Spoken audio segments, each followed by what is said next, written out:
les sujets suivants. Le premier sujet va nous transporter en Côte d'Ivoire, où nous allons examiner un scandale inouï. Un scandale abyssal qui a éclaté.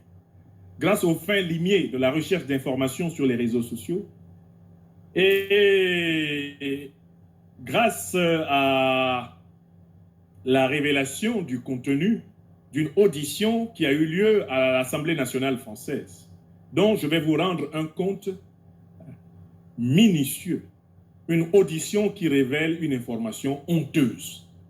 Honteuse pour la Côte d'Ivoire, honteuse pour l'Afrique, en plein 21e siècle. Le second sujet portera sur une intervention magistrale qui a marqué cette semaine africaine, celle du ministre malien des Affaires étrangères, lors des assises de Crans-Montana à Bruxelles en Belgique. À cette occasion, l'ambassadeur Abdoulaye Diop, que j'appelle souvent Abdoulaye Lavrov, a délivré une courte allocution qui est... On voit que votre champ d'action dépasse largement l'Afrique. Il veut assurer le développement de l'Afrique. On ne lui a rien demandé. Je vais laisser la parole au général Didier Castres. Voilà, le général Castres. Voilà. Merci, monsieur le vice-président. Voici l'homme. Madame le député, monsieur le député, chers amis. Quelques mots pour redéfinir un peu ce qu'est GEOS. GEOS, d'abord, fait partie du groupe ADIT depuis 2019. Et si son ADN initial était focalisé sur des prestations de sûreté et sécurité, son offre a été largement ouverte. Maintenant, GEOS fait de la formation, gère des programmes complexes et fournit, là où elles sont demandées, des expertises spécifiques particulières. Expertise France disait qu'effectivement, on avait collaboré. Notamment, il nous avait confié la rémunération et les suivis financiers des membres du G5 Sahel pendant 5 ans. G5 Sahel. Cette opération s'est terminée cette semaine ou la semaine dernière. Ah.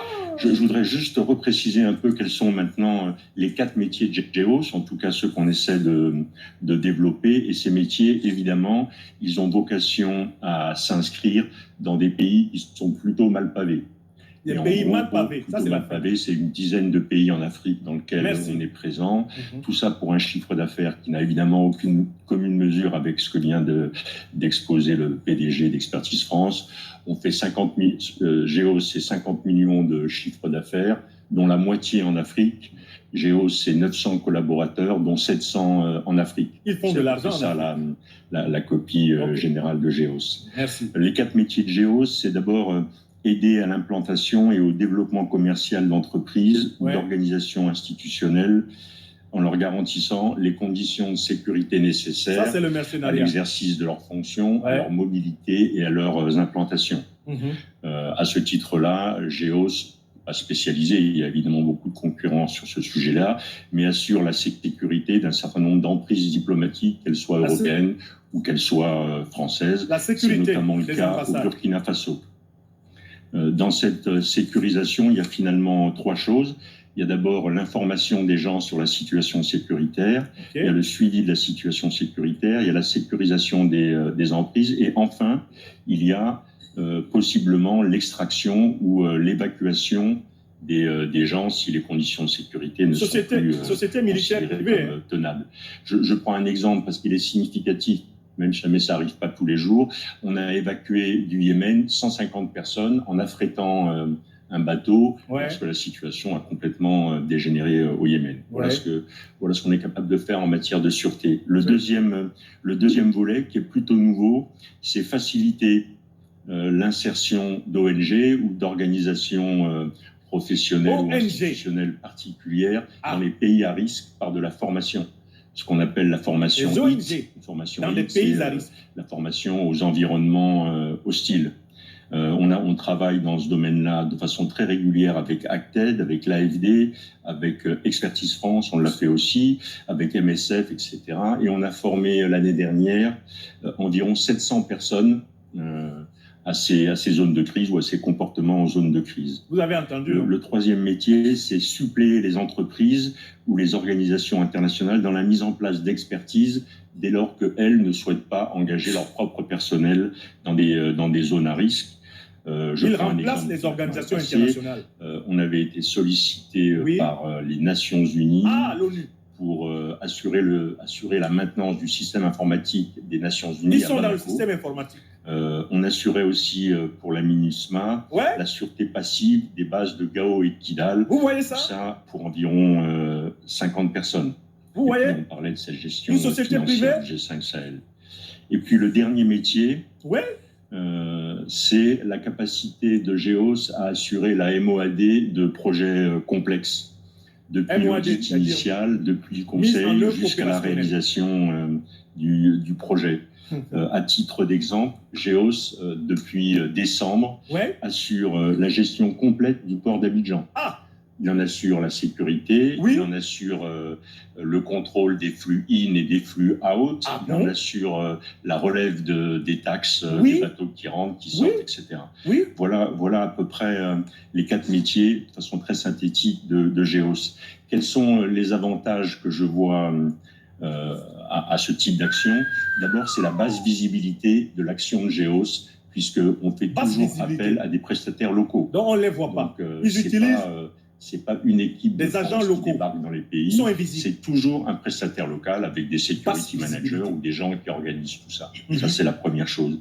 La deuxième chose, c'est la réversibilité. C'est que ce genre de contrat, avec ce genre de prestataire, permet de pouvoir inverser la tendance, réduire, accélérer beaucoup plus que peuvent le faire les institutions régaliennes de notre pays. Et peuvent se barrer à tout moment. C'est-à-dire pour les armées, une fois qu'on s'est installé, c'est toujours très long de désinstaller. On l'a vu à plusieurs reprises. Avec ce type de fonctionnement, on peut le faire beaucoup plus rapidement. La troisième chose qui mériterait d'être consolidée, mais en première approche, c'est que le coût est largement inférieur à ce que peut faire l'État. Quand on a une mission qui s'apparente à celle que l'État voudrait voir conduire. Et puis enfin, le fait d'engager une société comme GEOS, pour les domaines que j'ai évoqués, ça permet de recentrer ou d'alléger les charges administratives, les charges logistiques de l'État si l'État voulait s'engager dans une mission comme ça. Ensuite, dans la question telle que je l'ai comprise, et là je pense que je sors un peu de mon rôle de président de GEOS, je remets mon treillis de sous-chef ops de l'état-major d'armée. Vous entendez? Quel appui GEOS pourrait apporter à la stratégie française? D'abord, je pense qu'il faut essayer de caractériser, de façon évidemment, ça sera caricatural, mais les Afriques, parce qu'il n'y a pas qu'une Afrique. Et donc moi, j'en vois 4. Je vois une première Afrique, c'est l'Afrique de l'Ouest et le Sahel, c'est l'Afrique des risques et c'est l'Afrique des frottements stratégiques avec nos compétiteurs. C'est celle dont la France est en train d'être expulsée. Il y a une deuxième Afrique, je ne veux pas dire que c'est l'Afrique centrale, c'est l'Afrique du centre et c'est celle qui est l'Afrique de la francophonie et des ressources stratégiques. On vient de découvrir des gisements incroyables en terres rares et en minéraux rares au Zimbabwe. Le Zimbabwe, c'est la francophonie. Les Chinois y sont déjà, les Russes y avancent. Je ne pense pas que des sociétés françaises aient déjà examiné leur engagement au Zimbabwe. Zimbabwe. Il y a ensuite une troisième Afrique qui est l'Afrique australe. Je pense que c'est l'Afrique du business. Et parmi les plus grosses économies, il y a évidemment l'Afrique du Sud. Donc c'est plutôt ce domaine-là qu'il faut privilégier. Et puis enfin, il y a l'Afrique de l'Est. Et pour moi, l'Afrique de l'Est, c'est l'Afrique des flux commerciaux entre le canal du Mozambique, entre la mer Rouge, entre ces lignes-là. Et c'est ça qui sont les priorités. Il n'a pas parlé de pauvreté. Sur l'Afrique de l'Ouest, et je vais me concentrer là-dessus, puisque je n'ai pas tellement de légitimité pour les autres Afriques. Pour l'Afrique de l'Ouest, je pense que d'un point de vue macro, la problématique est très différente d'une problématique qui serait simplement sécuritaire ou économique. Ce qui est en train de se jouer en Afrique de l'Ouest, c'est toute une zone d'Afrique qui est en train de basculer et qui pourrait devenir le levier de nos compétiteurs, et notamment de la Russie, pour imposer un modèle de société qui n'est pas le nôtre. C'est ça qui se passe. Ce n'est pas uniquement la sécurité. Écoutez, je m'arrête un peu à cet endroit-là. Vous entendez toute une partie de l'Afrique, donc l'Afrique de l'Ouest, est en train de basculer vers un modèle de société qui n'est pas le nôtre. C'est quoi nôtre? Nôtre, ça veut dire le modèle français. Et donc, lui, Didier Castres, il est en train de nous dire que le problème que ça lui pose, ce qui se passe en Afrique, c'est que les Africains ne sont pas en train d'appliquer à la lettre le modèle de société française. En fait, pour lui, la Russie, en passant des partenariats avec les Africains de l'Ouest, est en train de s'occuper des affaires de la France. Dans sa tête, l'Afrique appartient à la France. Et le modèle de société qu'il doit y avoir en Afrique, c'est le modèle français.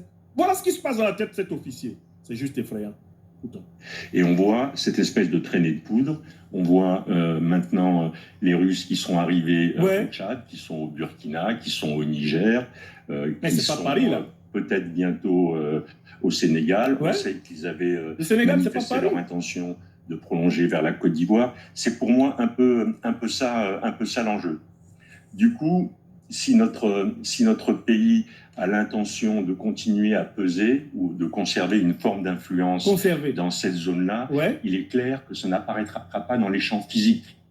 Je pense que l'option militaire, ou la présence militaire, ou la visibilité militaire ne sera plus un critère pour développer cette influence. Donc il faut être influent de manière invisible. Écoutez-le. Elle reposera sur les champs immatériels. C'est dans ce domaine-là qu'il faut investir. Et globalement, en le résumant, il faut passer d'une stratégie démonstrative et bruyante à une stratégie discrète, une stratégie d'accès. C'est à mon avis. Il faut passer d'une stratégie démonstrative et bruyante à une stratégie discrète et d'accès. Démonstrative et bruyante, c'est-à-dire il faut mettre fin aux bases militaires visibles.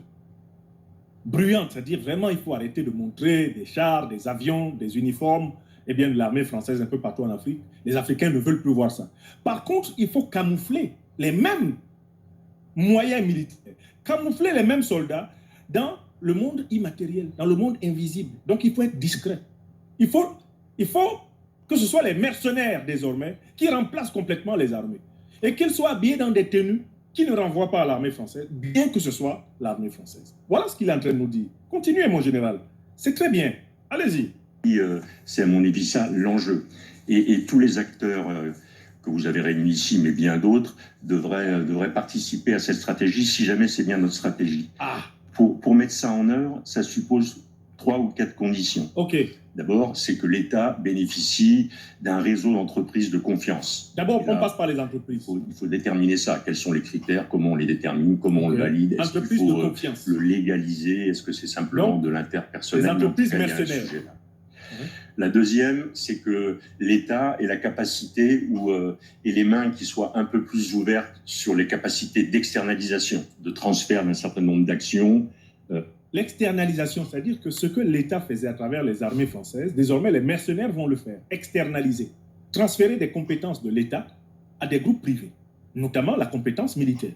Écoutons-le, il est tellement clair ce monsieur. Régalienne, il faut trouver la bonne ligne de séparation des eaux vers des entreprises privées. Je sais que c'est déjà le cas, notamment pour DCI et Expertise France, mais il faut revoir ça dans son ensemble.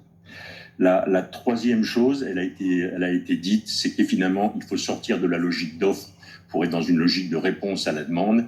Et dans ce domaine-là, il faut aussi être capable de susciter la demande. Il faut provoquer la demande. Il faut la susciter. Mais en tout cas... Susciter la demande, c'est-à-dire qu'il faut pousser les dirigeants africains à solliciter les sociétés de mercenaires français. C'est ça que ça veut dire. Continuez, mon général, c'est très bien.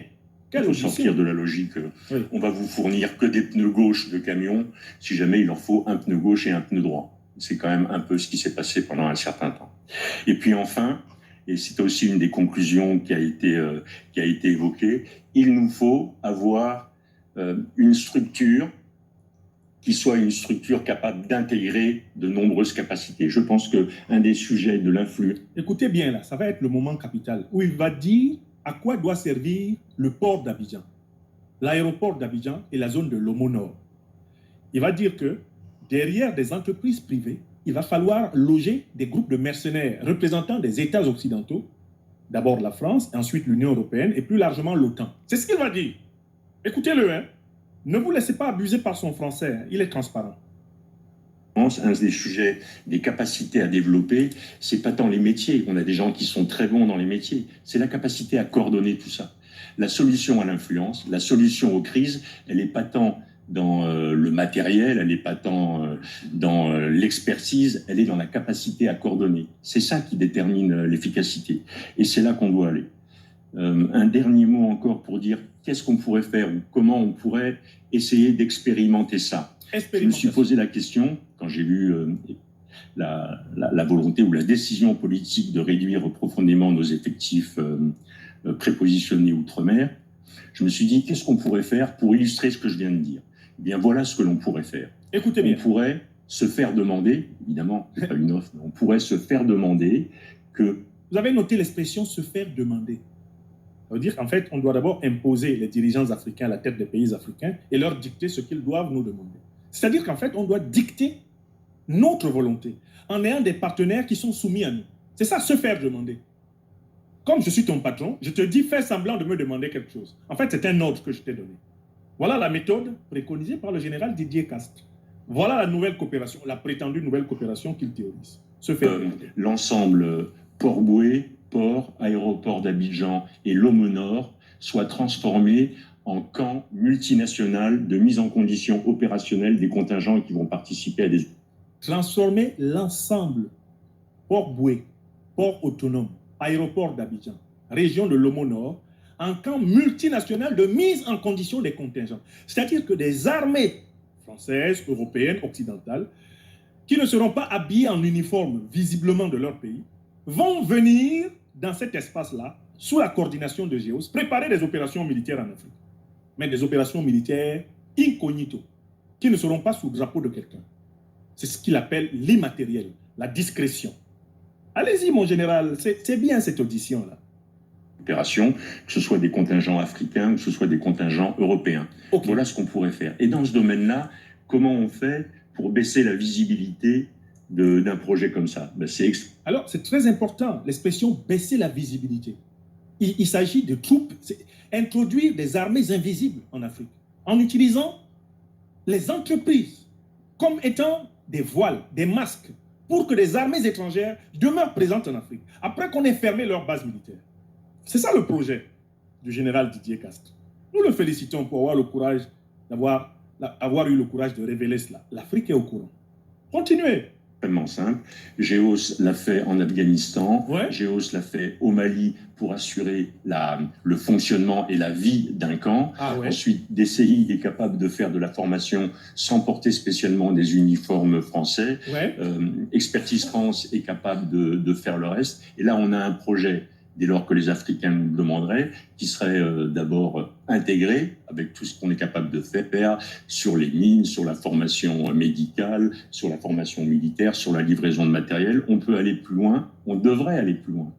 Cet intégrateur, il devrait être capable de balayer le champ depuis l'humanitaire jusqu'à la formation militaire. Merci. Du culturel jusqu'à l'entraînement de gens sur le camp de Lomé Nord, qui est un champ de tir assez connu. Ah. C'est un peu ça que je vois comme capacité d'intégration. C'est un peu comme ça que je vois la façon dont notre pays pourrait conserver une forme d'influence en Afrique, tout en respectant évidemment et tout en obéissant aux instructions qui nous ont été données, qui ont été données par le pouvoir politique. Quel pouvoir politique? À quel pouvoir politique obéissent-ils? Ils n'obéissent qu'au pouvoir politique français. Pour mener des opérations en Afrique, ils vont se camoufler en société de mercenaires dans les bases des entreprises multinationales pour mener des opérations militaires en Afrique sous le commandement du pouvoir français. Voilà ce qu'il dit. Hein? Il n'est pas question du pouvoir politique africain puisqu'il n'existe pas. C'est un pouvoir politique vassal et subalterne. La fin. Voilà, ça c'est un exemple particulier. Je pense qu'on peut les multiplier à l'envi. Il faut simplement qu'on ait envie de faire quelque chose comme ça. Monsieur... Je m'arrête là sur certains de ces termes. Vous avez écouté le général Didier Castres, qui est un ancien chef d'état-major adjoint de l'armée française. Ce n'est pas n'importe qui, c'est un homme qui a occupé de très hautes responsabilités dans l'armée française. Vous l'avez entendu théoriser la nouvelle forme de coopération militaire, notamment, de coopération de défense entre la France et l'Afrique. Il y a 3 grands moments dans ce qu'il a dit. La première chose qu'il a dite, c'est qu'il a revendiqué le succès de son entreprise GEOS, en Afrique en général et en Côte d'Ivoire en particulier. Et il nous a informé que GEOS contrôle à la gestion complète du port autonome d'Abidjan. Tout ce qui entre et tout ce qui sort du port autonome d'Abidjan est sous son contrôle. Même la finalité, c'est-à-dire en fait la gestion des flux financiers du port autonome d'Abidjan est sous son contrôle. C'est ce qu'il a dit. Ensuite, il est entré dans les détails techniques pour dire que maintenant que les Africains ne veulent plus de base militaire française, parce qu'il faut mettre fin à la période néocoloniale, mettre fin à la période coloniale, mettre fin à la période négrière, les Africains sont déterminés à ce que toutes les bases militaires françaises sur le continent soient fermées. Ils proposent une solution, c'est de camoufler désormais les bases militaires françaises dans les grandes surfaces détenues par les multinationales françaises en Afrique et d'en profiter pour en faire de grandes surfaces opérationnelles pour les armées françaises, cette fois-ci déguisées en compagnies sécuritaires privées, et pour les armées européennes. Voilà ce qu'ils proposent, sans difficulté. Donc en fait, remplacer les armées françaises partout où elles doivent partir par des compagnies de mercenaires comme la sienne. En bon nombre d'affaires, ils voient tout le business qu'il y aurait à remplacer l'État français avec des prestations qui seraient moins chères que celles de l'armée, que celles des armées françaises régulières. Est-ce que c'est ce que vous avez entendu?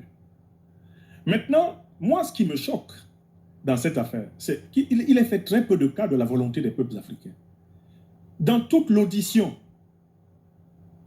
et des 3 invités de la Commission française de la défense et des armées nationales, il n'y a aucun des 3 intervenants qui se soit posé la question de savoir que veulent les peuples africains. Que pense l'opinion africaine? Comment l'opinion africaine percevrait-elle la prise de conscience de cette nouvelle emprise des multinationales, des compagnies militaires privées, des compagnies de mercenaires sur les affaires africaines? Aucun d'entre eux ne se pose cette question. Il est juste question pour eux de trouver une formule pour continuer à profiter de l'Afrique. C'est impressionnant. Il y a un député de la France insoumise qui, dans la partie débat de l'audition, leur a posé ces questions. Leur a dit, mais en fait, il y a quand même un certain nombre de problèmes qui se posent. Vous êtes choisi par la France pour combler ces lacunes à l'étranger. Mais est-ce qu'il y a eu un appel d'offres? Est-ce qu'il y a eu une compétition? Est-ce qu'il y a eu un débat clair en France sur le fait que les armées françaises sont remplacées par des compagnies militaires privées? Est-ce que cela a été soumis au débat? Est-ce qu'il y a une transparence dans ce que vous faites? Le député de la France insoumise leur pose cette question. Il leur dit ensuite, mais à qui ça bénéficie? On voit que l'État français a un peu plus de 50% dans telle ou telle entreprise, mais les 50 autres %, qui les empoche? Est-ce que c'est normal que la France permette à des particuliers de s'enrichir sur ces affaires militaires? Il pose cette question. Je vous rappelle que le général Castres va prendre la parole pour dire qu'il ne répond pas à cette question. Qu'il est hors de question qu'il réponde à cette question, qu'il n'est pas venu à la commission pour ça. Il n'est pas venu parler des intérêts. Il n'est pas venu parler des profits. Il va refuser de répondre aux députés de la France insoumise. Mais l'autre versant de l'affaire, c'est que quand la vidéo que dont vous venez d'entendre l'extrait, quand cette vidéo devient virale, elle circule dans toute la Côte d'Ivoire, dans toute l'Afrique, dans toutes les diasporas africaines, le port autonome d'Abidjan se voit sous l'injonction de M. Ouattara, obligé de monter à l'assaut pour tenter d'éteindre le feu. Et que fait le port autonome d'Abidjan? Il a publié le communiqué dont j'ai retrouvé ici sur le journal L'Infodrome. Eh bien, une version. La version du port autonome d'Abidjan. Je vous retrouve ça tout de suite. Et nous allons voir ce que le port autonome d'Abidjan dit. Par rapport à ce que le général Didier Castres, ex-chef d'état-major adjoint de l'armée française, président directeur général de GEOS, a dit, par rapport à ce qu'il dit. Que dit la direction du port autonome d'Abidjan dans son communiqué du 29 juin 2024? Je vais tout de suite sur ce communiqué qui a été publié. Le port autonome réagit et apporte des démentis. Citation. Le port autonome d'Abidjan a récemment réagi aux déclarations du général Didier Castres, président du groupe GEOS, concernant leur gestion du port. Après la crise post-électorale 2012, le port autonome devait effectuer d'importants investissements pour maintenir sa certification aux standards internationaux du code ISPS, International Ships and Port Security Code. Ne pouvant financer ces investissements sur fonds propres, le port autonome d'Abidjan a signé en 2012 une convention avec la société Port Sécurité pour financer, réaliser et exploiter le système de sûreté du port.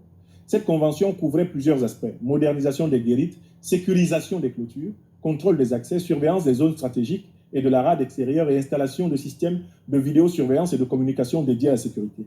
Ces mesures visaient à sortir le port de la liste noire des ports peu sûrs, objectif qui a été atteint. En échange, Poste Sécurité percevait une redevance de sûreté.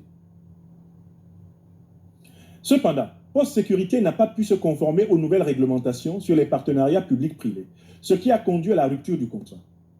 Je m'arrête d'abord là. Vous reconnaissez que Le port autonome d'Abidjan, depuis 2012, n'est pas géré par des Ivoiriens, il n'est pas sécurisé par des Ivoiriens, il était sous la responsabilité de la société Port Sécurité. Ça c'est grave déjà. Un pays dont M. Ouattara nous dit qu'il a été projeté dans l'émergence est incapable de gérer un port et de le mettre aux normes internationales. Et on prétend ne pas avoir en Côte d'Ivoire les capitaux pour gérer correctement le port principal du pays. C'est juste incroyable. Cependant, Port Sécurité n'a pas pu se conformer aux nouvelles réglementations, conduit à la rupture du contrat. Après des négociations, une nouvelle convention a été signée le 19 décembre 2023 avec Ivoire Sûreté Portière, UST, représentant du groupe GEOS en Côte d'Ivoire. Ça a été signé quand? Le 19 décembre 2023. On est passé de la soumission au gardiennage de Port Sécurité à la soumission au gardiennage de GEOS. C'est-à-dire qu'on est passé d'une dépendance à une autre. Cette convention approuvée par décret en Conseil des ministres le 22 mai. Donc, Ouattara a approuvé ça. Ouattara a livré le port autonome d'Abidjan par décret du Conseil des ministres avec Mambé Begré.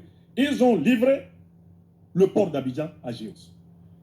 Cette convention approuvée par décret en Conseil des ministres le 22 mai 2024 couvre les mêmes objectifs que l'accord précédent. C'est-à-dire qu'on place le port autonome d'Abidjan sous le commandement sécuritaire de GEOS, exactement comme il était sous le commandement sécuritaire de, comment il s'appelle? Société Port Sécurité.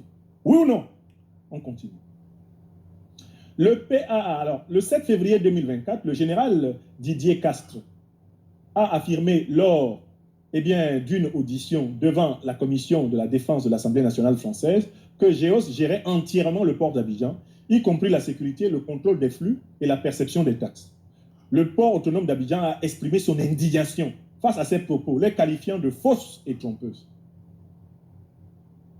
Je dis, mais qu'est-ce qu'il y a de faux et de trompeur dans ce que le général a dit? Le général a dit qu'il s'occupe de la gestion, de la sécurisation, la gestion de tout ce qui entre, de tout ce qui sort du port d'Abidjan. Mais c'est ce que faisait Port Sécurité, c'est exactement ce que fait maintenant GEOS. En quoi il a menti? Je vous pose la question, en quoi a-t-il menti?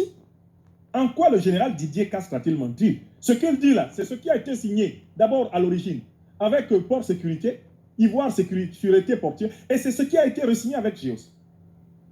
Ce sont eux qui gèrent l'aéroport. Et même l'information stratégique du 11 avril 2024, la lettre du continent paraissant à Paris a confirmé que GEOS était maintenant le gardien du port autonome d'Abidjan.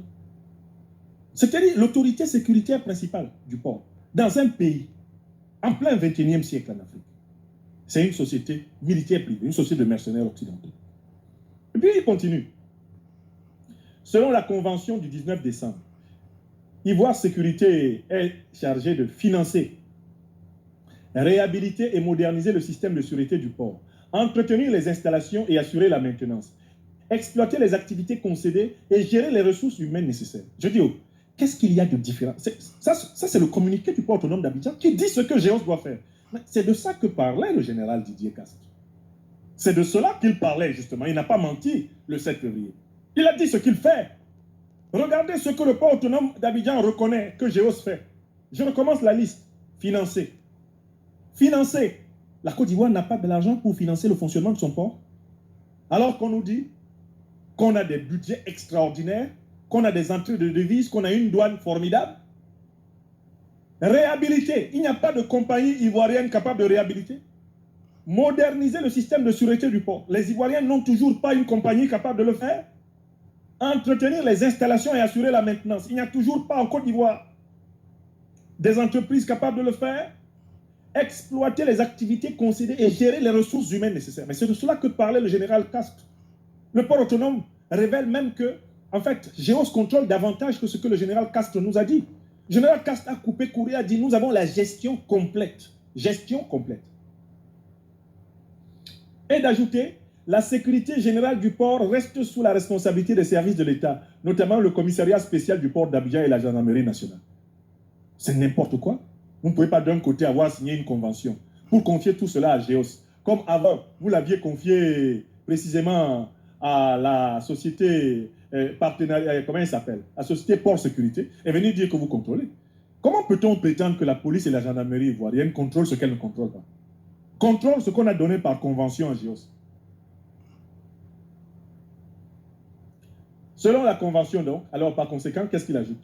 Le PAA a protesté officiellement auprès de la filiale locale de GEOS et a informé le ministère des Transports de la situation. L'autorité portuaire rassure les Ivoiriens et l'opinion publique que 1. Le port fonctionne selon les procédures normales des ports modernes, avec des redevances définies par les services compétents de l'État. Mais ce n'est pas vous qui surveillez l'encaissement et le décaissement de ces redevances, ce n'est pas vous, c'est GEOS. Deuxièmement, le contrôle des flux de marchandises est de la compétence exclusive des douanes ivoiriennes. Non, mais GEOS contrôle les douanes.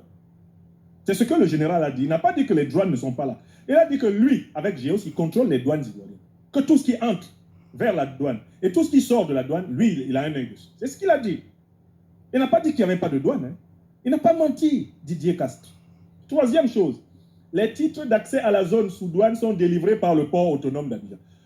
Ces titres sont surveillés par GEOS. GEOS n'a pas dit que la douane ne donne pas de titres d'accès, mais GEOS dit, c'est GEOS qui surveille celui qui a le titre d'accès et celui qui l'a pas. Là encore, il n'y a pas de contradiction entre les affirmations du général Castres et ce que vous nous dites. Quatrième point. Le contrôle des accès à la zone sous douane est assuré par la capitainerie de port avec l'assistance technique de ISP, c'est-à-dire GEOS. Astafroula. Mais ce n'est pas ce qu'on était en train de dire. C'est-à-dire que même la capitainerie du port travaille sous la surveillance de GEOS. C'est ce que le général Didier Castres a dit. Ils sont patrons dans tout sur le port autonome d'Abidjan. C'est ce qu'il a dit et c'est ce que vous confirmez. Et ils osent conclure. En conclusion, le port autonome d'Abidjan rejette fermement les déclarations de Didier Castres et réaffirme son engagement à maintenir des standards de sécurité élevés et une gestion transparente. Fin du communiqué. Oui, le communiqué, en fait, du port autonome d'Abidjan enfonce le régime d'Alassane Dramane Ouattara. Parce que ce communiqué vient donner encore plus de détails sur la dépendance de toutes les structures ivoiriennes envers GEOS qui contrôle tout, qui supervise tout. Le général Didier Castres n'a pas menti.